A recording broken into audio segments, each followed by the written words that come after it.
পাঞ্জাবি পায়জামা ব্যতীত shirt pant পরে নামাজ আদায় হবে কিনা? ছেলেদের চুল রাখার সুন্নতি নিয়মসমূহ কি কি? ওযু ছাড়া কোরআন শরীফ ধরা যাবে কিনা? খালি পায়ে হাঁটা এটা নাকি ঠিক না।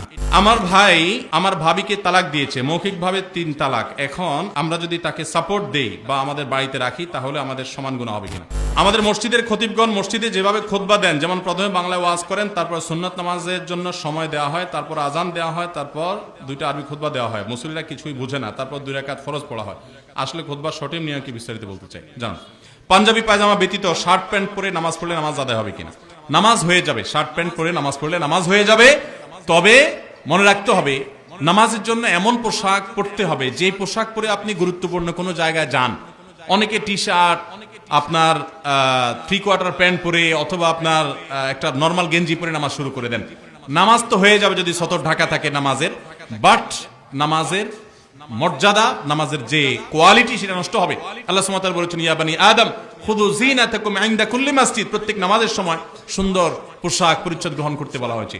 যদি আপনার পরিপাটি সুন্দর মার্জিত পোশাক থাকে ওইটা পরলেও নামাজ হবে। তবে প্যান্ট পরলে খেয়াল রাখতে হবে টাকনুর নিচে প্যান্ট যেতে পারবে না। তবে সেটা শুধু নামাজের সময় না, নামাজের বাইরেও যেতে পারবে না। আবু দাউদের একটা হাদিস অবশ্য আছে, মুসবিলের নামাজ কবুল হয় না। যদি হাদিস সনদটানি মুহাদ্দিস অনেকে আপত্তি তুলেছেন, তবে আমভাবে সর্বাবস্থায় টাকনুর উপরে প্যান্ট পরা উচিত।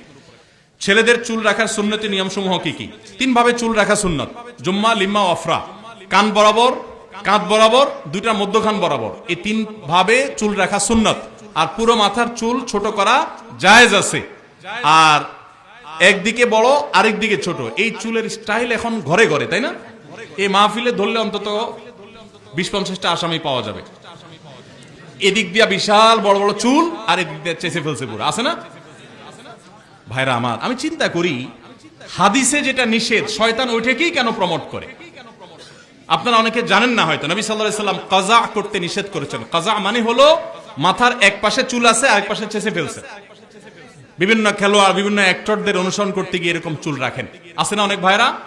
এটা গুনাহের কথা এবং এরকম চুল রাখা জায়েজ নাই, এগুলো উদ্ভট। আপনি চুল যদি রাখতে চান একটা মার্জিত সিস্টেমে পুরো মাথার চুলকে একরকম করেন। কোথাও একটু বড় ছোট হতে পারে হালকা এদিক সেদিক, কিন্তু একদিক দিয়ে আস্ত চুল রাখলেন, আরেক দিক দিয়ে চেঁচে ফেলছেন। এদিক দিয়ে আবার জুটি লাগিয়ে দিয়েছেন মেয়েদের মতো, এদিক দিয়ে আবার চেঁচে ফেলছেন। এরকম নাই। আল্লাহ আমাদের বুঝার তৌফিক দান করুন। ওযু ছাড়া কোরআন শরীফ ধরা যাবে কিনা? ভাইরা আমার, মুয়াত্তা মালিক, ইবনে হিব্বান এবং বাইহাকিতে একটি হাদিস বর্ণিত হয়েছে নবী সাল্লাল্লাহু আলাইহি সাল্লামের। সেটা হলো তিনি বলেছেন, লা ইয়ামাসুল কোরআন ইল্লা তাহির। পবিত্র ব্যক্তি ছাড়া কেউ কোরআন স্পর্শ করবে না।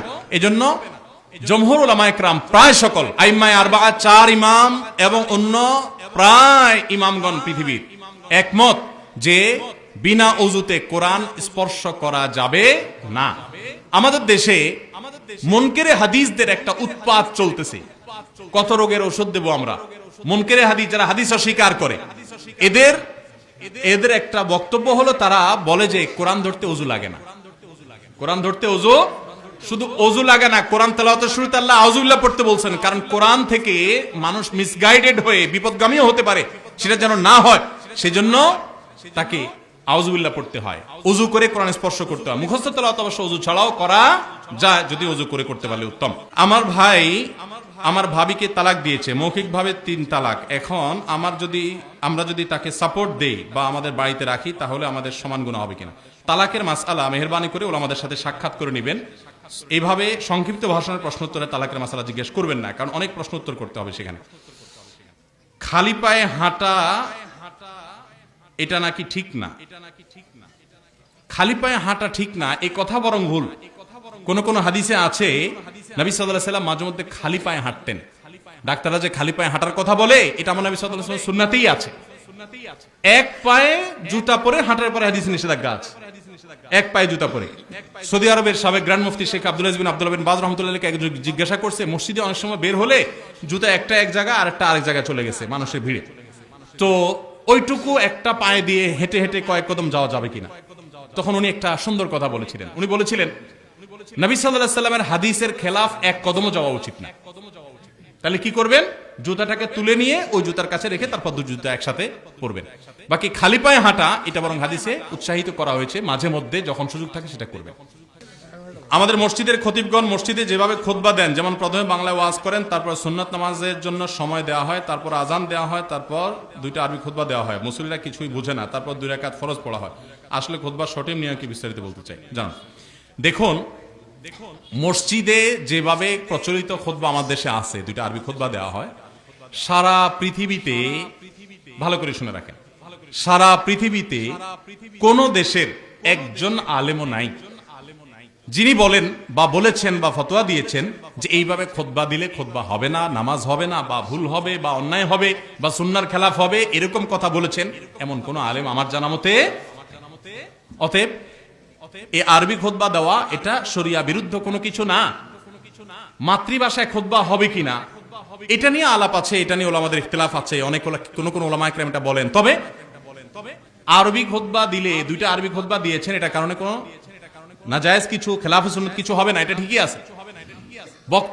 প্রশ্ন হলো বাংলা বক্তব্য নিয়ে। আগে যে বাংলা বক্তব্য দেওয়া হয়, অনেকে বলতে চান যে দুইটা খুতবা দেওয়া হয়, বাংলা বক্তব্য আরেকটা, তাহলে তিনটা হয়ে গেল।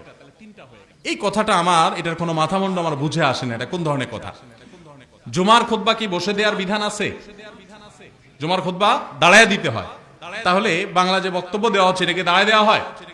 সচরাচর দাঁড়ায় দেওয়া হয় এটা, এবং মিম্বরে দেওয়া হয়। নরমালি মিম্বরে, অনেকে মিম্বরে দেন, যদিও অনেক উলামা ইকরাম বিভিন্ন বড় বড় প্রতিষ্ঠান থেকে ফতোয়া দিয়েছেন যে মিম্বরে না করে পাশে চেয়ারে করা উত্তম। আমি সেটা করার চেষ্টা করি।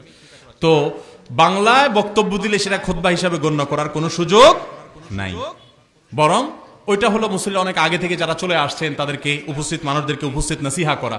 এটাকে মসজিদের মধ্যে হালাকা হয়ে গ্রুপ গ্রুপ হয়ে বসবে, কিয়ামতের আগে অনেকগুলো হাদিস আছে, ওইটার কে এনে এখানে ফিট করে অনেকে। এটা একেবারেই অনুচিত কাজ এবং হাদিসের অযথাযথ ব্যবহার আমার মনে হয়। আল্লাহু আলাম।